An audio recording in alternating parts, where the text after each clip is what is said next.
ধরনের এমএনডি পেশেন্টের ক্ষেত্রে আমরা ইউজ করি। এই অশ্বগন্ধারও একটা রোল রয়েছে কি নার্ভাস সিস্টেম যেটা রয়েছে নার্ভ রিলেটেড প্রবলেমে এবং বায়ু ঘটিত যেটা আয়ুর্বেদ বলে বায়ু এবং কফের জন্য হচ্ছে, তো বায়ুটাকে এটা ঠিক ব্যালেন্স স্টেটে রাখে, কন্ট্রোল করে রাখে। এবং আয়ুর্বেদে এর পরে যে স্টেপটা আসছে সেটা খুব দরকারি। এমএনডির প্রত্যেকটা পেশেন্টকে আমরা পঞ্চকর্মা অ্যাডভাইস করি অ্যাজ সুন অ্যাজ পসিবল, কারণ তাদের কাছে এমনি সময় কম।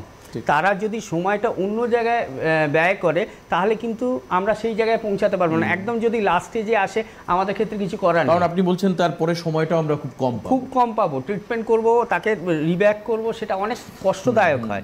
কিন্তু যে পেশেন্ট এমএনডি ডায়াগনোসিস হয়ে গেছে বা আজকের প্রোগ্রাম দেখছেন যারা মিস করেছেন বা কেউ দেখছেন তার আত্মীয় রয়েছে, তাদের প্রত্যেকের কাছে ফরওয়ার্ড করুন এই নিউজটা কি আপনারা এমএনডির পেশেন্টরা আপনারা কিন্তু 10 থেকে 20 বছর ভালোভাবে থাকতে পারেন।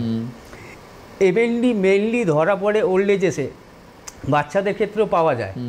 বাচ্চাদের থেকে মেনলি হয় হচ্ছে আমাদের বয়সকালে।